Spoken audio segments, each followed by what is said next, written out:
Thanks for joining us on I Met Jesus. This is where we are exploring the lives of some people in Scripture who encounter Jesus Christ and they walk away changed one way or another. You can't be neutral when you encounter Christ. We hope that you learn a lot from the podcast, and we hope that it challenges you and what your encounter with Christ is like as well.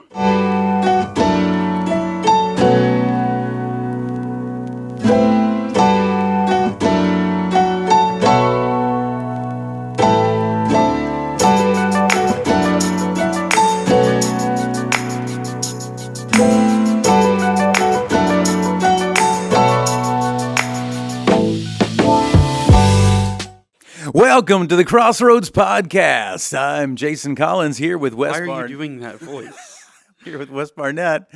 Wes. Yes, Jason. How do you feel about Cooper Flagg playing big boy basketball for the Dallas Mavericks for Game 1? The This worst is the gaslighting. the worst double-double in the history of rookie debuts. Oh, gosh. That's what I think. It was not great. He forgot how to play basketball for a night. It's okay. Okay. Yeah. It'll be okay. I mean, of the two of us, one of us is an optimist when it comes to sports, and then there's Jason. You. No. Wait, no. I am the self-proclaimed Cowboys optimist this offseason. No. Yeah. I'm the Cowboys optimist. You're the Cowboy realist. No, I've become optimistic. I'm the one. No. Gone on. No. I've been more excited. No. You can't deny that. No, but yes, I can't deny that. But you also declared we were worse with CeeDee Lamb, and that is not optimistic. So, the end. Well, that's a reductive explanation of my take about CeeDee Lamb. But it is an explanation. It is true. It is accurate. It's not true. Well, no, I'm saying it's true that I made Oh, this statement. Yeah. And it also is true. Crystal, how are we doing over there? Okay. Crystal's good. She panicked me. Yep, me too. Yep, that's cool. Yeah, a lot of stuff's been going on lately, Wes. How are things going with you and the family? We're good. Yeah. How's Wyatt doing? He's great. He still doesn't sleep in his bed. But Okay. one day he'll sleep in his bed. One day he'll sleep in his bed. Is he walking? Not forever. No. Is he but talking? He does say dad a lot. Oh. But I think that's because that's all he can say. I don't know that it's because he knows who I am. Y'all don't. Does she not like just work on the mom? He does that too, but we weren't going to talk about that. Oh. We were just going to be like, he only says dada. Why? Yeah, because it's me. That's why. But yeah, he's saying some words and babbling, and he screams a lot. Okay. It's been a good Who time. did you learn that from? Doing great. Not me. Okay. I'm one of the quietest Wait. people I know. So you saying, Caitlin? I'm saying that she comes from a loud family. Okay, let's make sure we get the Hogans on here. We want to make sure that we. They know. Okay, I feel like it's very important. I know we're going to talk about some interesting things today, but I think it would be a great. Interesting things. I think it would be. You're going to talk about some interesting things today, guys. Yeah, what was your wife's first impression of you? Why are we talking about it? I just we thought it'd be already fun. did I Met Jesus West edition. That's not I Met Jesus. That's I Met Caitlin.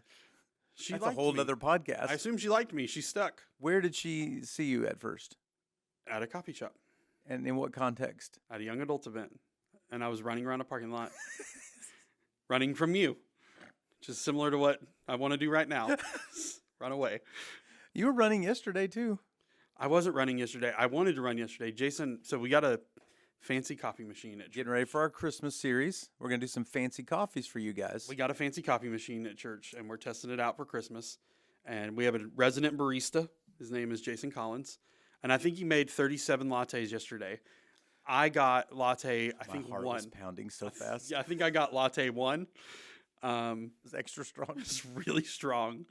And by about 10 o'clock, I was ready to go run sprints on the soccer field. Just to be clear, I did not run sprints on the soccer field. I was in my office literally going, why am I sweating?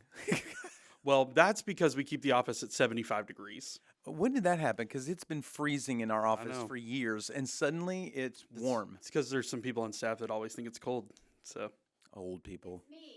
Oh, Crystal Crystal. declaring from the Deanna. cheap seats over there. And Deanna. Mhm. Okay. There's a thermostat war that happens in the office. Who's it between? Crystal, Indiana, and Wes and Shelley. Oh, okay. So what you're saying is that right now you're losing. Yeah. Okay. Yep. That's cool.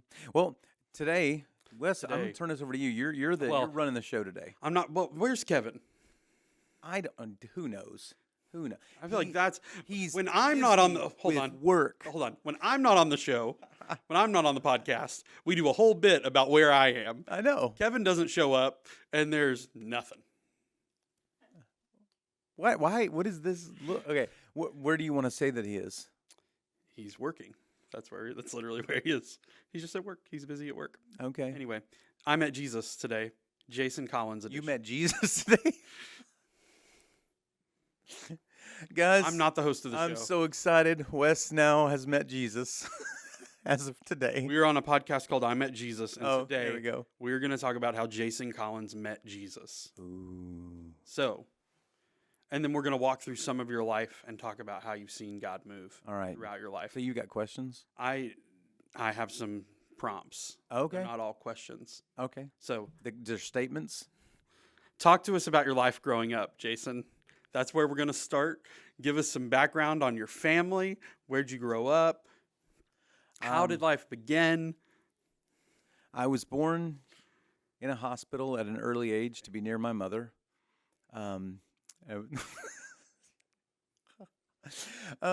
so I'm really trying to do this well. I was born in Irving, Texas, right down the street from the old Cowboy Stadium, and that no longer exists.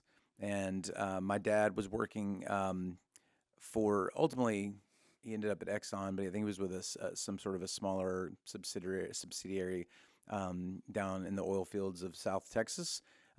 He had to go down there for work. Dad found out when Mom went into labor, Dad had to burn rubber to get back up here, and I was the second child. I mean, it was a quick process. They were like, my mom always said I've been in a hurry my entire life, and that started at birth. Not today, to get in a hurry to start the podcast. Okay, well, all right. Start this part of the podcast. But I've got an older brother. He's 10 and a half months older than I am. And I've got a younger sister who's 10 years younger than I am. So I don't know if I terrified my parents or what, but I'm the middle child, and they didn't have another kid for a long time after they had me. No, growing up, we grew up in church. As soon as I was born, a couple weeks later, we moved down to South Texas, lived in Baytown, went to Wooster Baptist Church, and I grew up there. Cool church, great people. I remember doing stuff as a kid. I remember just always being in church. Mom and Dad were heavily involved. And so, all of our friends were, for the most part, church folks. Mom and Dad were big into community. Mom and Dad are pretty extroverted, outgoing people. They love to be active. Even to this day, Dad still likes to be active, and I'm sure Mom's doing some sort of craft expo in heaven right now, getting ready for Christmas or something. But they both love to be super active and engaged, and so grew up. Went to Sunday school, and which I just want to say, I think sometimes Sunday school gets a bad rap. I don't. Why do you think Sunday school gets a bad rap? I think it shouldn't have been called school, first of all, because that just doesn't sound fun at all. But, growing up, I wasn't always excited about going to Sunday school. But today in my life, I'm super excited that I went because I had such a biblical education that came from, at least in the church I grew up in. They taught us the Bible. They taught us to memorize Scripture. Bible stories were mostly familiar to me. And so I thought that part is great. I was discipled as a child, and then ended up in like RAs, which was like a Can you explain that for people that don't know what RA is? like a Royal Ambassadors. I was like a Christian version of Boy Scouts. Anyway, I was in the non-Christian version of Boy Scouts, turns out. So okay, there you go. it's called Boy Scouts.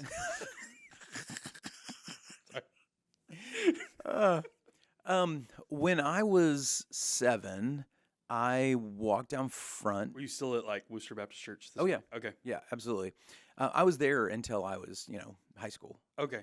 I didn't realize that. Yeah, we were in that church my entire young life, and so they 7 years old. I was 7 years old. I walked down front, and I remember our Pastor Gil McKee, which weirdly he influences my life today in a lot of ways because Tell us how. I'd grown up. Pastors were like these it was like the Father, Son, Holy Spirit, and your local pastor, and you kind of like revered them, and they were almost like borderline perfect as they worked for the Lord, and that was just the way we saw them, and so they were nice people, but I never expected to have a personal relationship with like my pastor, and when we hired Brother Gill, I remember he came over to Mom and Dad's house. My brother and I were playing on one of the most elite gaming systems that have ever been created. Let me guess. Hold on. Nintendo. Yes, the original Nintendo NES system. We were playing Duck Hunt. I love how you thought there that I was going to say something different. I did. I thought you were going to say Atari, and I was like, no. No, I don't think you're that old. Well, I did have an Atari, Yeah, but well, so did I. But NES was legit. Yep. So we were playing Duck Duck Hunt, and we were sitting on the floor. That's the game where, just for the young people out there, you had a fake gun that you had to put on the screen, essentially, to shoot the ducks on the screen. They called it what it is. You hunted ducks Yeah. in a video game, and a dog laughed with at a you. plastic gun against the screen. And a dog laughed at you if you missed. Right. And in those days, we didn't have these televisions in every room of our house. You had one TV, and that's what the family watched, and you watched what Mama and Daddy wanted to watch. So everybody was watching Duck Hunt. And I was the remote control. Dad would go, change the channel, and you turn the big rotary dial. But we put it on Channel 3. Dad would let us play the video games. And Channel 3. Yep, Channel 3 is how you play the video games. And so we played Duck Hunt. It was fun. And we were sitting on the floor, and the pastor came in, and he saw what we were doing and immediately dropped down into the floor between my brother and I. And played Duck Hunt with us for a while. Like Dad just kind of waited for him to get done. And I remember thinking, that's cool. I don't know if I'd ever been that close to a pastor before. But cool. I remember him preaching a message, and he was just super relatable, and I understood what he was saying. And at 7, I felt God call. I just felt like the response that I needed to do was to give my life to Jesus, and at least as much as I understood at 7, which wasn't a lot, but I knew Jesus died for my sins. I knew I was a sinner, and I knew I wanted to be saved. And so I walked down front, and Brother Manuel Cerruti, who was one of our deacons in the church, got with me at the altar. He was a big influence in my young life, him and his wife, Rosa, and he walked me through basically what we used to call the Roman road, just walked me through Scripture of what it means to be saved, and which I loved even to this day. Like, I mean, they had the little cards you filled out, but he wasn't satisfied with me just checking a box, and he followed up with me for years after that, just to check on my walk with the Lord. And so there was a million things I didn't understand, and I would say, so I gave my life to Christ, but I didn't fully understand what surrender looked like until many years later. Yeah, I think that's true for so many people. It's like, I don't know that I know truly what surrender means today, right? Because surrender today means so much more to me than it did 10 years ago, and then 10 years before that. So I think that's part of the journey of Jesus, right? It's like, as you walk more and more with Christ, you more and more fully understand what surrender means. But at 7 years old, you surrendered your life to the degree that you knew what surrendered meant. Yeah. Cool. So you live in Baytown up through high school age, and then somehow you end up back in the DFW area. What is that? How does that happen? Well, so before... Because it's important because you meet somebody that you It is. really love It's when you very get important. But before I got there, I remember going to... no, it was actually after I came here. So, I moved. Mom and Dad worked in the oil field. Mom did different things on the side. They decided to open a business. The business was doing great for 10 months.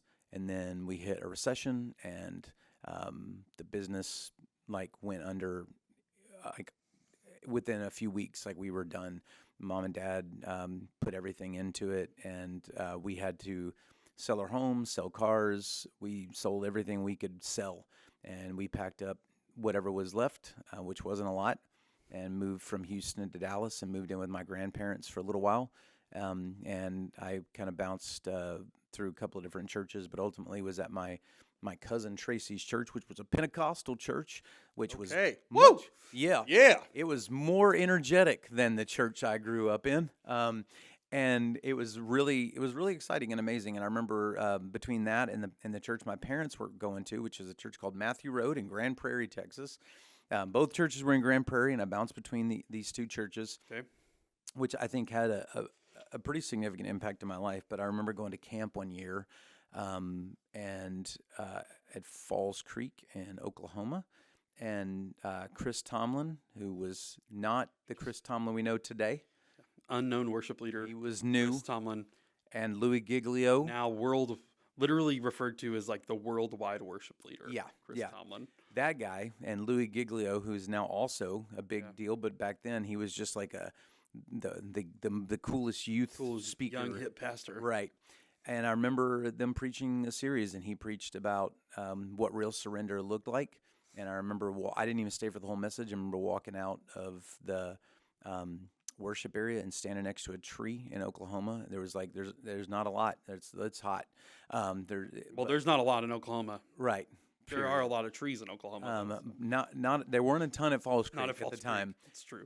But I stood by one, and I just remember thinking, that's what I want to do. I want to surrender my life to God. I really want.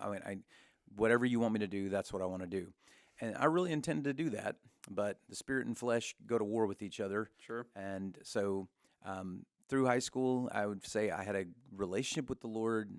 I don't doubt that I was a believer, but it was a lot other of things to do. Yeah, and it was just it was a thing we did. It was like, you get to some people, a lot of people get to a place where it's like, it's this obligation that I do, and I knew nice people there, and I was considered like a very spiritual person, but I don't know that I was doing a lot of spiritual. I certainly wasn't practicing spiritual habits. I just knew enough to sound spiritual all the time.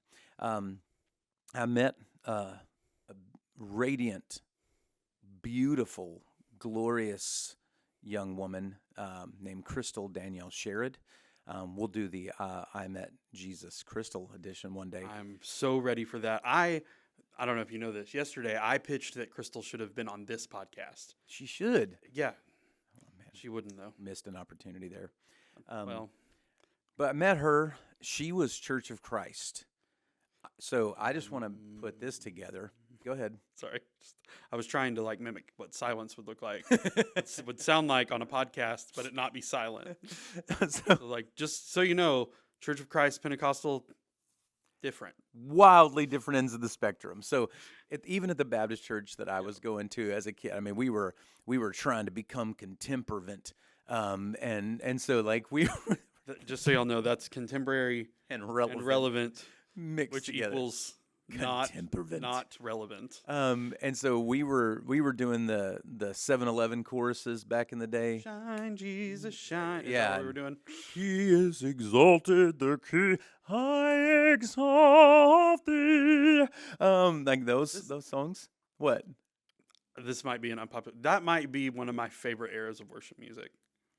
I get that. But also I listened to. I like some of it too. It was, but listen, for people that think that worship music the way we have today is the way it's always been, not true. And for some reason that it's only gotten better. Also not always true. There was some good stuff. That's for you, Jaden. And so we were doing that kind of thing and playing instruments. And of course, Crystal's Church of Christ, they didn't have instruments. They all knew how to sing harmonies. They could read music and sing 4-part harmonies beautifully. Yeah. So right now we're going to invite Crystal in. She's going to sing a song. Not everybody. So yeah, we started dated for a very long time, like almost 5 years, I think. You think? Yeah, pretty sure somewhere in there. The 5-year mark is right now is where I wish we had a camera on Crystal. Yeah, I don't. I normally do because it's funny, but I just feel like she's staring at me to make sure I get everything accurate. But during this time, I would say, yeah. What are you doing? So you're out of high school. Well, yeah, she and I both went to church. But I don't know that we had a whole lot of spiritual conversations. I don't know that we were sitting there going, how do we follow God with our honor God with our life together?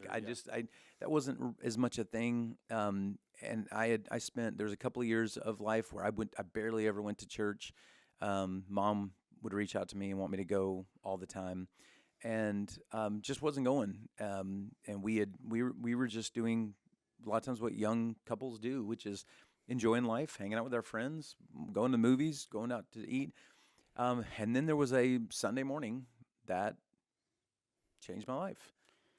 So tell me about that, because I mean that was a great tease, because like I have no idea where this is going, and I know a lot of your story. So like Sunday morning changed your life. Yeah. Is that just like a decision to go to church that morning, or You've probably heard this part. You may just not remember. I don't know, but I normally, so I worked in I don't know what job I was having at the time, but Sunday would have been my day of rest, and by that meant your day off sleep. to watch football? Yeah. Do nothing until something good came on television. Which, by the way, Would've in been the those Cowboys. days, nothing good came on television until at least noon. Right. It was just televangelists, like Robert Tilton and Jim Baker and like all that kind of stuff, and not it wasn't great. Yeah. And so I remember waking up early on a Sunday, don't know why, turned on the television, all TV preachers, and it was terrible. And I was like, I couldn't go back to sleep, so I was like, if I'm going to watch a preacher, I'm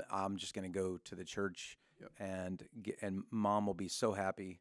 She'll probably buy me lunch, and that'll be a win. Get that. And she'll be off my back for a bit.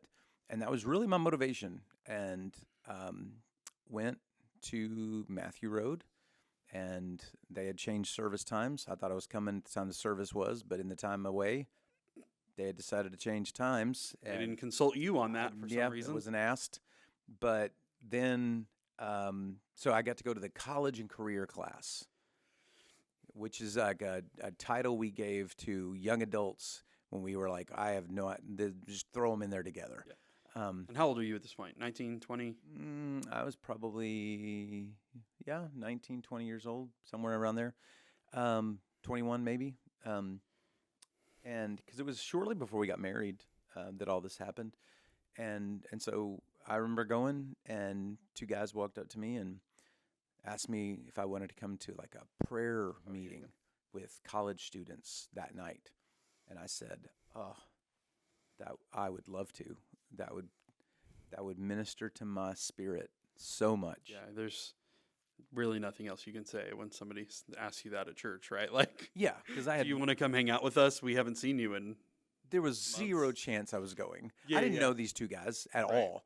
And so no chance I was planning to go. I was just like, oh, wait, it's easier to say yes and get you off my back and then just never show up in your life again. And so that was the plan. And then they also said, we don't have a place to meet, and we heard you have room in your apartment. So I woke up that morning to get my mom off my back going to church, and had a group of college students by that evening in my apartment singing worship songs and praying. And that was it. Like, I was back.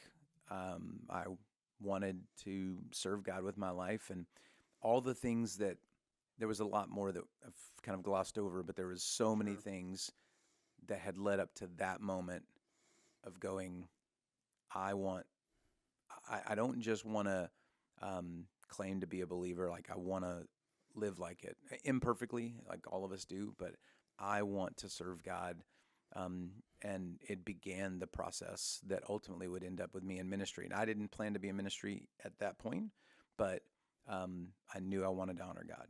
Yeah, so one of my favorite things about your story, and this will probably be a theme throughout, is just like I love hearing you talk about like people that have impacted your life, because I think that's so much, a lot of times how we continue to encounter Jesus throughout our life is you have this moment when you're 7 years old where you like meet Jesus and you surrender your life. But then I know this is true of my life, over and over, periodically God sends somebody and goes, or there's this moment like college students showing up in your apartment that you didn't plan for. And it's just another encounter with Jesus where you go, God's going, I'm here, I'm present, I have a plan. So this is probably, I don't know if this is an out of order question or not, but you mentioned some people in passing earlier, and it was your grandparents. But I've heard you talk about your grandparents before, and I would love to know like what their impact was on your faith, because I love that part of the story. Yeah. It's not a huge part of like my story. So when I hear like, man, generations of believers, I think that's such a cool thing. So Yeah, I tell you what. Let me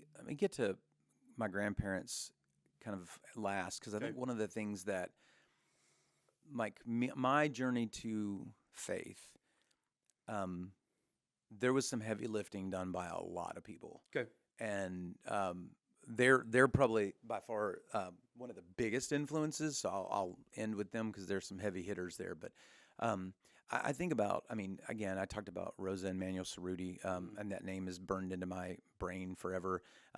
David McDonald and Pam McDonald. I don't know that I've ever talked about them in church, but they taught Sunday school, and they were, David was my RA director who taught me Bible stuff and took us camping and helped us connect with people. I rode around in a bus ministry. I wasn't part of the bus ministry. I rode with them to go pick up kids because I knew a lot of the kids.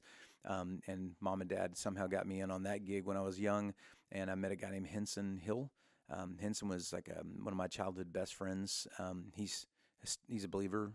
He's still on his, doing his faith walk today. I connected with him again several years ago, and it was great just to hear that God's doing great stuff in his life, and that had a big impact in my life. And y'all aren't going to know these names, but like Rick and Beverly Alstead, Jay and Cheryl Westbrook, Wayne and Jolita Lee. There's just a pile of people like that. These were adults in my life that made a huge impact in my faith and helped me learn and helped me grow.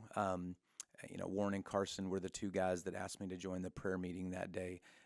That made a big impact in my life. Mom and Dad, for sure. We never considered that not going to church was a choice. Right, it's part of your life. It was that's what we did. So you went, and so that was big for me. And I'm again, these are all kind of out of order, but Mark Martin was my youth pastor. If you're a big NASCAR fan, not the same Mark Martin. Not the NASCAR driver. Not number 6 in the Valvoline car. But that was what?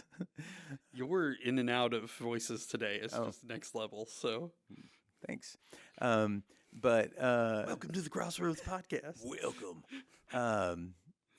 Mark Martin was huge. He was the first person that gave me a chance to lead worship horribly. Like I look back now and I go, he had to have gone home that night and looked at his wife and said, that was a mistake. But that, I don't know. I hear that and I'm reminded of stuff in my story, and I'm sure there's moments for you where you're like, I'm so grateful for people that gave me a chance to go. Oh yeah. Because I remember I led worship here on Christmas Eve a cappella for 5 years in a row. And I'm like, that's the worst. And we're not Church of Christ, just so you know. That was just because nobody else wanted to do couldn't it. get a band. Yeah. And I'm like, how did we not get after the first Christmas Eve and go man, we should never do that again. But just people that see you and go, I see something there. I'm going to give you a chance, even if it's horrible in retrospect. It's just that was Mark. So grateful for those people. An incredible influence in my life. He also the first guy that gave me a chance to teach again, which was bad, real bad. And so I Tommy Tackett was a pastor in my life. Anyway, there's just been we'll get to some of those people. Eddie Meek was the first guy that told me I should be a worship leader after years later. Anyway, so there's just so many we're people. Only halfway through your half a century life. So yeah, thank you. No, I don't know. For me, when I think about I met Jesus, I go, I almost wish it was titled, I was introduced to Jesus by a crowd of witnesses. Yeah. Because that is really my story. It took a lot of people to get me to faith, and it took even more to get me into ministry because I was fairly resistant at first to going into ministry. But getting to grandparents, my grandma and grandpa, Owe and Reba, amazing, awesome people. I've told their stories in service. But, they were part of a little Assembly of God church in Greenville, Texas.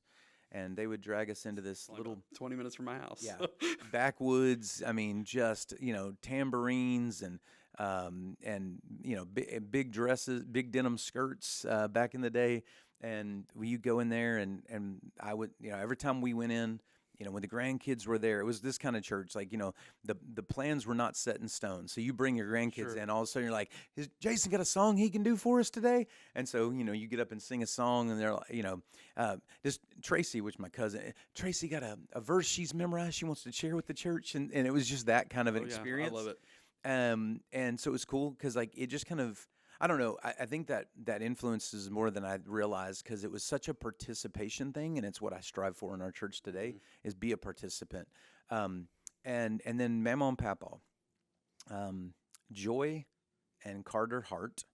I mean, for me, it was always Mama and Papa. Watching them love their family, prayer and talking about God was open. It was out there. You didn't go to Mama and Papa's house and wonder, are they Chris? Right. They seem like they might be Christian. Like, you're gonna know. And if you went anywhere with Mama and Papa, especially with Papa, you don't get in a hurry because he would hold up an entire line of people at a grocery store ministering to the cashier, and the people behind him thrilled to wait. In Corsicana, Texas, I think they all knew him. And so it was like he was a walking evangelist. He was also a discipler. I said this a few weeks ago, like when he would give you counsel, it was like talking to Yoda. Like he wouldn't answer directly. He would give you like an obscure scripture reference or something like that. He would always aim it back to the Word of God and then let you wrestle with it. And I remember one time I was trying to make a decision about something I had agreed to do, and I was trying. It was taking a job at a church early in my ministry career, and he was in the hospital dying, and I had a very special relationship with him. And I walked in, and I was trying to decide about this position, and a lot of my family left the room. Like when I walked in, they knew he and I have a very close relationship. We needed a moment. And I told him, I said I was going to go to this church, and now my other church is really they're pressing hard for it, and he just gave me a scripture reference, and I didn't know it immediately off the top of my head. It's the first thing that I did when I left his room was look it up, and it was let your yes be yes and your no be no, and I was like, okay, and so we went and yeah, it was just stuff like that. He was always praying for me. If I was anything I was doing in ministry, I knew all my grandparents, my parents too. I mean, they were praying for me. Yeah. And so, yeah, I've always said I have a boring testimony. And I don't mean that for real. I actually think it's an amazing testimony now. Yeah. But you know what I mean? Yeah. You weren't like stuck in a ditch because you were addicted to drugs and Right, somebody yeah. rescued you. And That was the thing. Like every because time, like testimony in church, yes, somebody goes, share your story, and you almost expect this like dramatic, crazy thing that's happened. But for me, like when I hear your story, I go, man, that's so cool. Like I love hearing that like God has, in his sovereignty, orchestrated all these different people Yep. to put you on a journey to go, I'm going to make sure by the time you're a young adult that you have encountered so many people that love Jesus well, that when I ask you to go change the course of your life, that while it's not easy, it's gonna be easier because you've seen people serve him and love Jesus so well. Yeah. I think today, between reality television and movies and podcasts, we're so pre-wired for drama Sure. that we think our testimony, in order to be impactful, it needs to always be also chaotic. Right. And there's an element to chaos in all of our story, but like it's like you're pre-wired to be like, I was on heroin and got into a car wreck, and I was paralyzed and never going to walk again, and I saw Jesus Set me on fire. right, yeah, that kind of thing, and those are amazing stories. Like I just want to say, like Because God's power is unbelievable. just unbelievable, and he can do whatever he wants. But to me, what's more amazing, maybe not more amazing, what's as amazing is generation after generation after generation of people, because I can go back to great-grandparents, to great-great-grandparents, and go, they all walked with the Lord. They were all faithful in their faith. They refused to not do what God wanted. They taught the truth, and they passed it to the next generation. and they didn't make apologies or excuses for it. They didn't buy into well, I'm going to let my kid decide what they believe at the Right. age of 4. They were like, no, we're going to tell them what's real and what's true and what's right and what's good for their life, and we're not They going to opt infringed out. on their kids' beliefs. 100%. Yeah. They impacted Yeah. those Yes. beliefs. And because they were willing to step into it, and they didn't take a passive role, they took an active role in, turns out to be the most significant thing that they could ever teach me in my entire existence. They took an active role and didn't opt out of the most significant role of parenting and grandparenting and everything. They leaned in, and because of that, generations have been faithful. I mean, I go forward even like this last Sunday. My son preached his first sermon at Crossroads, and I just want my mama and papa and grandma and grandpa, and of course my dad was there, and I know it impacted him. That I'm hoping. I know. I mean, what Hebrews says, it's like you're surrounded by such a Great great cloud of cloud witnesses. of witnesses, and I just go like, if Zach could have peeled back the curtain and seen the unseen world that was cheering him on, Yeah. it was cool. It was cool. Yeah. Yeah, I love it. Yeah.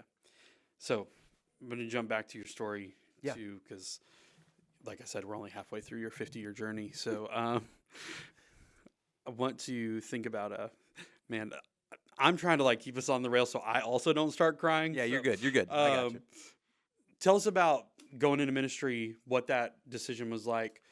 You're about to marry Crystal, or you're married to Crystal. Yeah. And can you just tell us how you proposed to Crystal?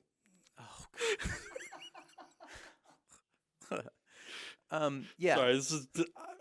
We're gonna bring some so I- levity. So I just want to say, this is I met Jesus, not how have I walked with Jesus my entire existence. I know. That's I know. not the name of the podcast. I know. But I know. But it is a significant part of my Jesus journey. I feel like ministry is a big part of your Jesus Well, it's journey, huge. especially for our church that you Yeah. serve so well. So Yeah. and you can like sum it up. So the summary would be this: I knew I wanted to go. I'll start with Crystal. I knew I wanted to marry Crystal the moment I met her. I told her, I was like on our first or second date, that I was going to marry her. Like 2 weeks in, I remember she laughed at me, and I've been laughing for now almost 30 years because I won.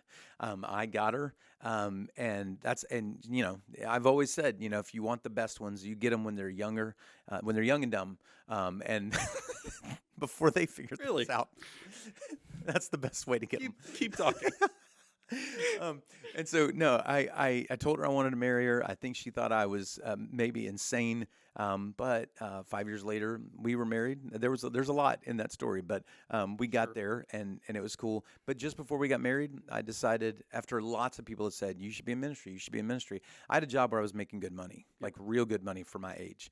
And everybody I knew in ministry was broke. And having gone through what I went through with my parents when they lost their business and we moved from Houston to Dallas, I was like, I do not want to go through broke. It wasn't an aversion to ministry. It was that I was putting, it really began, and this is a whole nother podcast. I had a wrestle with, and I can still wrestle with if I'm not careful, putting money in an incorrect place in my life. Sure. Because I just wanted the security of it. And it was because of what we experienced. I didn't need a ton of money. I just didn't want to have none of it. Right. And I lived anxious and fearful of that. And my wife also loves security. She's wired for security and safety. And I was going to say loves money. no. No, I don't think she hates money, but the money is neutral. Money's a tool that God can use, and I didn't see it that way at first. Yeah. And so I was like, And everybody. there's an amount of money that'll give you security. More. More. Yeah. So early on, everybody I knew in ministry was broke, and I was like, oh, I don't want to go into ministry because I'm nervous about going into that life. But eventually, I just got to a place where I couldn't run from it any longer. Through a long series of things and people, and I had to go to Crystal. We were engaged, and we were going to get married. And I said, I know this isn't what you signed up for. Do you want to stay with me? And I thought, if I wouldn't blame her if she was like, that's not what I wanted in life. Sure. But fortunately, she's been the She longest. was not young and dumb. She's now been the longest ministry partner of my life, and just like super. I mean, she does incredible things here in ministry to this day. But she's like, okay, if this is what we're doing, we're going to do it. And we entered into ministry. Lost 2/3 of my income going into full-time ministry, like overnight. Yeah. Lost 2/3 of my income. Checks out. And yet God's always provided for us. Of course. It's not always been easy. Matter of fact, I'm preparing a message on stewardship that'll be here in a few weeks and tell a little bit of that story. But yeah, we did have a lot of needs, but we also got to watch God's provision through it. But yeah, that sent us into ministry, and ministry has sent us from North Texas to West Kentucky to South Texas to South Ohio and back to North Texas. We had a 20-year gap from this area, and now God has brought us back here for a decade at an amazing church that we are grateful to serve. Yeah. So, yeah. Trying to figure out where we want to go here. Okay. So I'd just love to know, so kind of similar theme that we've talked about with the beginning of your story, and this is kind of how we'll wrap, is just like, I'd love for you to talk about how you encountered Jesus through different people over your ministry journey. So just obviously, just don't want anybody get their feelings hurt. Sure. Like, you're not going to be able to talk about everybody, but if there's a handful of people that because over that 20 years, also important to note, you have 3 children, biological children that you have raised and that are amazing, and 14 foster children and a lot of other stuff that has gone on in our life. So yeah. So you just had several people impact that, and I'd just love for you to talk about how they modeled the character of Jesus and how you encountered them and encountered that over your time in ministry. Yeah, I mean, since I've been in ministry, I got to there's a guy named Tom Ruane early on in life in my first church that I was part-time in before I'd left my job, and he prayed over me that I would never go to a big church, which confused me at the time. But he said, I'm not a prophet. He goes, I just want you to know this, Jason. He goes, I pray that you never go to a huge church. He goes, don't get me wrong, I want you to grow a church. But he goes, for whatever reason, God's placed it on my heart to pray for you that you would go to smaller places and grow them. And turns out that has been a mark of my ministry. And Tom was a big impact in that, and a huge encourager. He was a young guy in an old guy's body, and just super helpful in life. I think about people like Tommy Tackett when I was in Kentucky, who Tommy's still rolling around doing his thing up in Princeton area of West Kentucky now. But he gave me freedom to try things and believed in me, even though I had very little experience at anything. He gave me an opportunity and gave me a chance. I remember when I came down to Livingston, that was where a lot of things changed for me. A guy named Rusty Schuler, who, I was doing good. People liked what I was doing, and that can be intimidating for a lot of people. Rusty wasn't intimidated by it at all. Rusty championed it, but he also channeled it. He was like, you need to get good at being discipled, and you need to get good at discipling and seeing things in others. I spent the first part of my ministry trying to figure out how to get Jason on a platform. And then after Rusty, it changed, and I started trying to figure out, how do I help equip and platform as many people in their gifts as possible? And that was a huge shift in my ministry, and so much that came from Rusty, who was a guy that gave me opportunities and challenged me and called things out in me, and also encouraged me and pressed me to do things. And I could keep going through every church I've served in. It's been huge. If you want to go into just some Crossroads things, Pam Wilson was the first person I ever spoke to from Crossroads, and there was something about that conversation that has stuck in my head and my heart for more than a decade now. I remember my first conversation with you, and I don't know. I don't know that I would go. If back then on that, I don't know if it was Zoom, Skype. That was what it was back in the day, all the way a decade ago. How did Skype miss the wave here? I don't know. They were so ahead of everybody, and then just gone. Yeah, I don't know. Sorry. But yeah, like I don't know that either one of us would have thought on that Skype call that 10 years later we'd be still side by side in ministry and friendship and all that kind of stuff. And yet that has been a huge impact in my life over the last decade. Yeah, I mean, there's so many more, the Hatzenbuehlers, the Martins. There's a ton of folks today. All of our elders that serve currently, our staff has been incredible. So I think a lot of them look at me and go, he's got experience. He can teach us stuff, and certainly I hope God uses me in that capacity. But the truth is, I think I'm still in the position of learning more from all these people than they may learn from me, because I continue to find myself shifting in life and growing, and even now I'm in a season of like learning just continued trust and empowering leaders and helping try to launch ministries and seeing things different. So,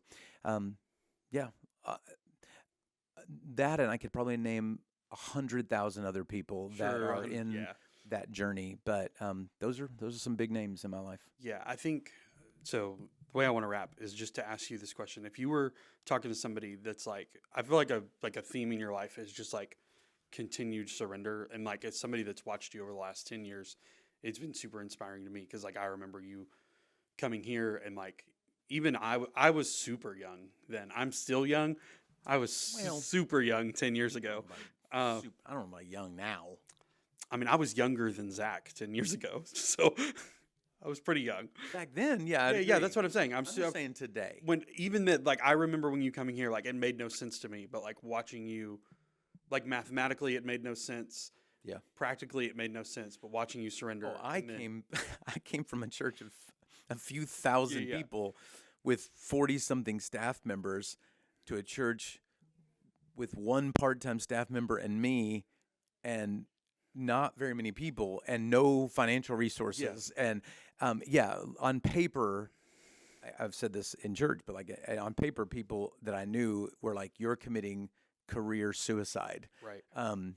But God has other plans. Yeah, and the thing that I've seen in you is like, and I think about like when y'all decided to do foster care and like what that, like as a young adult who was about to get married and watching y'all go, man, you're getting to a phase in your life where your kids are close to grown and out of the house, and you're going, I'm going to surrender to what God has and embrace this whole nother life. So that's the thing that I love about you and Crystal. And I would love for like somebody's going, what does it look like to surrender, and is scared to go like, God, I'm willing to do whatever. Like, what would be your encouragement to them? Yeah, I mean, gosh, I think about things like foster care, and we were getting and now are to an age when so many people are like, oh, finally, it's us time, and consistently God has called us to be willing to give up some of that and go like, we're gonna open our home. And when you do foster care, it's not like signing up to serve in kids ministry, which is a big deal, by the way, and people should do it. Yeah. But that's a few hours of your week, whereas fostering a child is all your life. It is like, that is like having a kid. It is every moment of every day where it's a part of your life. I think the thing that I would say that God has and continues to work out in my life when it comes to surrender is that we want so desperately to negotiate a conditional surrender to the Lord. Yeah. And he is not interested in a conditional surrender. Like, God, I will surrender. Like when people come into ministry, I always ask them the same question. And they're like, what are you surrendering to? And they're like, I'm surrendering to student ministry or to worship ministry. And I go, that's conditional surrender. Like, you need to go, I'm going to give God my life. Yep. And because if I had stipulated, God, here is all I'm willing to do, I wouldn't be in the position I'm in today. Right. I wouldn't have served in most of the things that I've done. We wouldn't have opened our home to foster care. Like, none of that was in the plan. Right. But when the plan is, God, I don't know what tomorrow looks like, but I'm going to trust it to you, then there is no conditional surrender. You just go on a surrender. Now, I'm not saying that I've walked through that perfectly every moment of my life. Absolutely not. But that's the goal, is to go, I'm not the one dictating what this looks like. I'm not the one in charge. We have the, it's the Jesus take the wheel mentality, which if you think about that, it's bad theology. Sorry, country music fans. And who is it? Carrie Underwood? It is Carrie Underwood. Good job. Okay, Everybody there we give it go. up for I Jason. got one. We need the button right now that's like applause. Yeah. But if you think about that, like Jesus take the wheel implies that you're the one driving. And It also implies that you ever had the wheel. right. But even if you go like, well, I'm not going to have the wheel. I'm gonna sit in the passenger seat. I go, that's still bad theology because now you become this like person who can reach over and grab the wheel if you need to. And that's really not what surrender looks like. And you go, well, I'll sit in the back seat. And you go, I don't know how many people you've ever had in your back seat that try to constantly tell you how to drive, where you have the back seat drivers that are constantly telling you where you should go, what you should do. Wyatt's telling me all the time. There you go. And I go, that's not even good theology. I think the better theology, if you're using the car analogy, is you pull over at some point on the side of the road, you get out of the car, you hand Jesus the keys, you walk back to the rear of your car and have him open the trunk. Right. And you get in and he shuts the trunk and you just go wherever you're going to go. It's not my input that you need. You're smarter than me. You're greater than me. You're wiser than me. You know the best path for my life. Mm-hmm. I'm just going for the ride. You have the wheel. You have the car. You have the direction. And my voice is going to be in the trunk. I love that. I love that just challenge of surrender for everybody. So thanks for sharing, man. Yeah. And I know like we could do, because you're so old, we could do I'm at Jesus Jason edition part 2 and part 3 and part 4, but I just appreciate you sharing your story 47 today. part series. Yeah, exactly. So thanks for sharing today. It was super fun. Yeah, appreciate that. Yep. Well, for Wes and Jason, thanks for listening to the Crossroads podcast. You can join us next week, or if you're behind, In a couple in seconds. a couple of seconds.